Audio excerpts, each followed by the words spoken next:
FJB3 here, the Wrestling Nut. More content for geeks. If you're watching this, you may be curious as to why everybody in the wrestling industry is really writing about Charlotte Flair like her character has reached a crossroads. I do not understand this, folks. She had a tremendous match at WrestleMania against Tiffany Stratton. It really was an excellent match if you rewatch it.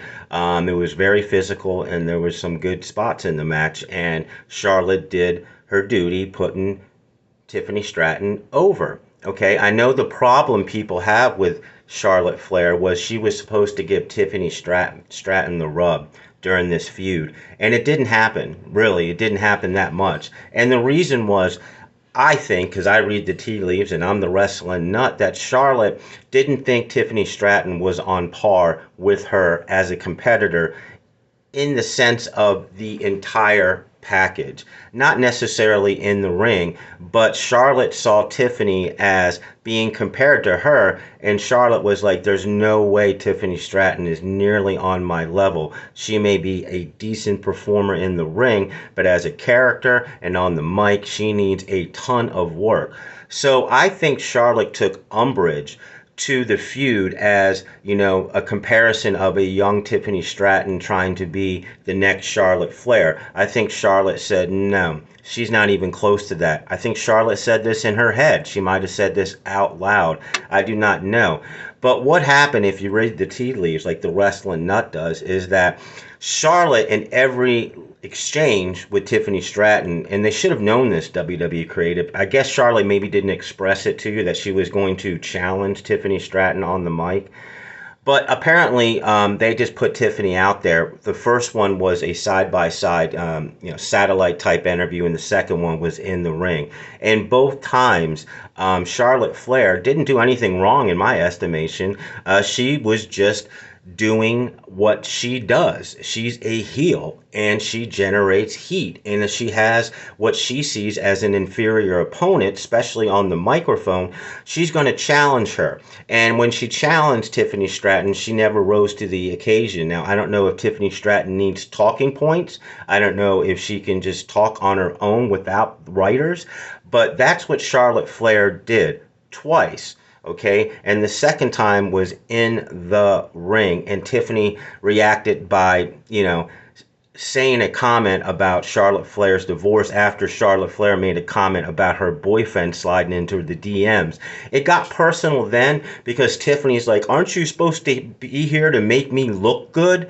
Well, not necessarily. If you're not that good on the mic, then, maybe you need the work, or maybe I exposed you a little bit, but that's not bad. That means you are not ready. Now, Tiffany Stratton's got a lot to prove after WrestleMania. Okay, she really hasn't done that much. What I would do with her creatively is really work on her promo skills, because I think that's lacking. But this whole thing about, I'm reading with the insiders, the pundits, about Charlotte Flair, and I know she did a promo and maybe it's leaning that way, but I don't think it is, that she needs to tweak her character to be more relatable. That doesn't set with the Wrestling Nut. That makes no sense. Heels die to get the reaction Charlotte Flair gets, folks, and Charlotte is a natural heel. That's what she is, folks, okay? Excuse me. And if she's getting negative crowd reaction, she will lean into that and embrace the hate. She plays a character that is the queen, that has the lineage of Ric Flair, blue blood in her veins. Why would you want to tweak that when it's working so much? You just need to get the proper opponent against Charlotte Flair. Charlotte Flair doesn't need to do anything. The WWE Creative needs to get the proper opponent for Charlotte Flair. Now, everybody bitches about her constantly being in the title picture because she's the best wrestler on the roster, maybe. Okay? And she's a made woman. Just like there's made women, okay, like made men that done the work. They're always going to be in a title program, okay? It's the Becky Lynch's, it's the Bianca Blair's, it's the Rhea Ripley's, it's the Charlotte Flair's. They're made women. It's the Drew McIntyre's, the Seth Rollins. I mean, these are made men. Sheamus, they don't have to. Sheamus could be in a title picture tomorrow. Nobody would question it. So I don't mean to get intense, but you know, Charlotte Flair to me is the perfect heel. She's great all around, and WWE and all these fans and all these pundits. I should take the WWS. The fans and pundits that are really driving me crazy about this. Like she needs to be more relatable. How is that going to get her over? Honestly, folks, being more relatable. I'm Charlotte Flair. How's that going to get? She's already over in hate, and you want that as a heel.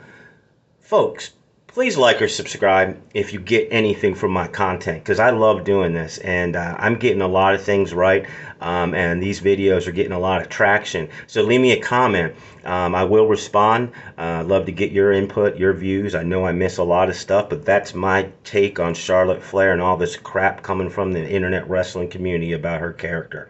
It's bullshit to me, okay? I do it for the love of the game, all right? Again, like or subscribe, leave me a comment, and I'll continue to do it. And I thank you so much for watching.